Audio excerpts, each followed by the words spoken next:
And at first, I like to share the words of Shinran Shonin, our founder, from chapter on the transformed Buddhas and land of Kyogyo Shinshu, true teaching, practice, and realization. And this is on page 240 of collected works of Shinran. Please join me in Gassho. Please put your palms together. Having entered forever the ocean of the vow, I now realize deeply the Buddha's benevolence. To respond with gratitude for the supreme virtues, I collect the crucial passages expressing the true essence of the Pure Land Way, constantly saying out of mindfulness the name that is the inconceivable ocean of virtues. Evermore greatly rejoicing, I humbly receive it. Namo Amida Butsu. Namo Amida Butsu. Namo Amida Butsu. Namanda Butsu. Namanda Butsu. Good morning, everyone. And welcome to today's service. And as I said last week, this wagesa is the wagesa for the Hongwanji-ha's scholarly title holder. And I don't have to wear this wagesa all the time, but I wear it today again because it's new, and I wanted to wear it. But there may be the working of my self-love behind it, self-love and self-conceit that I am the title holder, right? The Shinran Shonin said in chapter on Shinjin, I gutoku Shinran. I'm sinking in an immense ocean of desires and attachment, and I'm lost in vast mountains of fame and advantages, so that I rejoice not at all at entering this stage of the truly settled, and feel no happiness at coming nearer the realization of true enlightenment. How ugly it is, how wretched. So this is what Shinran Shonin said. What I am enjoying now is just holding the title and fame. But actually what I should do is to have more responsibility on what I say at the Dharma talks and enjoy the Dharma. So actually, wearing wagesa relates to the title, makes me realize the foolish nature of relying on my self-love and self-conceit. But my title has nothing to do with the attainment of Buddhahood or birth into the Pure Land. Only title I should treasure in this Hongwanji-ha school is Ondobo, Ondogyo. We are all fellow travelers of the Nembutsu path. That is a title we have to treasure. And as many of you know, I practice Kung Fu. And the style of Kung Fu I'm learning is Eagle Claw. And now I'm practicing another style of Kung Fu called Praying Mantis. And my practice of Kung Fu was focusing on basic trainings and forms for these couple of years. But recently, I have started to practice Lei-Tai sparring. And Lei-Tai means elevated fighting arena. So it's like boxing ring without ropes. And when I face against the opponent, I try to apply the techniques I learned from the training over the years. But when I spar with somebody, I feel like I'm being more like a kickboxer instead of Eagle Claw Kung Fu fighter when I spar with someone. If I wanted to be a kickboxer, I go learn kickboxing instead of learning Kung Fu. But I wanted to be Eagle Claw Kung Fu fighter. That is why I am learning Eagle Claw Kung Fu. So this experience of Lei-Tai sparring practice made me think about what the fighting style of Eagle Claw is and how to apply the techniques of Eagle Claw Kung Fu in sparring. So thinking about these things and actually applying the techniques in sparring makes me an Eagle Claw fighter, not a kickboxer. And I think this is same to the religions.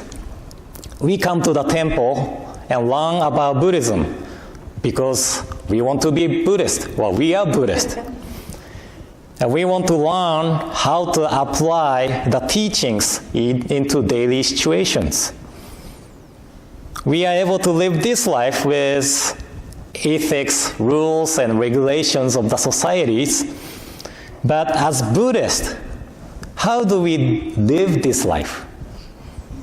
So thinking about how to apply the teachings into daily lives makes us Buddhist. So we are Buddhist, and strictly saying, we are Jodo Shinshu Buddhist. Just like there are many schools of Kung Fu, such as Eagle Claw and Praying Mantis,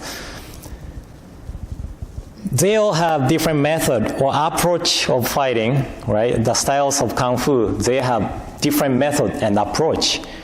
We are Buddhist, but all the schools have unique teachings, and the way of life differs by the schools. Then what do you think? What is the life of Jodo Shinshu Buddhist? This is the topic of today's Dharma message. And simply saying, Jodo Shinshu teaches us that the true cause of our birth into the Pure Land is Shinjin. And the recitation of the name is repaying of gratitude toward Amida Buddha. Shinjin, Shōin, Shōmyo, Hoon. Shinjin is the true cause, and reciting of the name is a repaying of the gratitude, depth of gratitude to Amida Buddha. So once we receive Shinjin, Shinjin is really hard word to translate, but once we receive the great compassionate mind of Amida Buddha to awake us and never abandon us, our birth into the Pure Land, the realm of Nirvana, will be settled. Which means we don't have to worry about where we go after we die, or what we should do in this life to be born into the Pure Land. And Amida Buddha established the primal vow to save all sentient beings because we have nothing useful, or we are incapable of creating virtues to attain Buddhahood or birth into the Pure Land. And because of the working of the vow, we are able to be born into the Pure Land. So some people misunderstand that recitation of the name Namo Amida Butsu is the cause of our birth. But actually, the recitation of the name has nothing to do with our birth into the Pure Land. As Shinran Shongin's words I shared at the beginning said, recitation of the name is simply responding with gratitude for the supreme virtues we receive from Amida Buddha. So some religions or some school of Buddhism say that we have to do good thing to be born into better place or attain Buddhahood. But in our tradition, what we do in our daily lives has nothing to do with our attainment of birth. But it is our daily action is responding with gratitude to Amida Buddha. I don't think you remember this, but in the past I have mentioned the 10 benefits we receive in this life when we receive Shinjin. But one of them are the benefit of being aware of Amida's benevolence and of responding in gratitude to the virtue. And this is on chapter on Shinjin of Kyogyo Shinsho. And one of the Kangaku scholars in Japan, late Reverend I.G. Nadamoto, wrote on one of the books and said, the recitation of the name is the basis of the practice of responding in gratitude to the virtue. But the practice of responding in gratitude is not only the recitation of the name, but also to recite the 3 Pure Land Sutra of Raja Sutra, Contemplation Sutra, and Amida Sutra. Be mindful of Amida's benevolence. To praise Amida Buddha are also the practice of responding in gratitude. So, what we do at the temple, reciting the name Namo Amida Butsu, chanting of the sutra, and so on. These are also the practice of responding in gratitude to the virtue of Amida Buddha. And we are not doing these to be good person or send the merit and virtues toward our attainment of birth. And Nadamoto Sensei continues as follows. Also, the other auxiliary practices, namely doing good and abstain ourselves from bad, is the practice of responding in gratitude to the virtue. Even these practices is benefit of Shinjin. This is the uniqueness of Shinshu, of other power.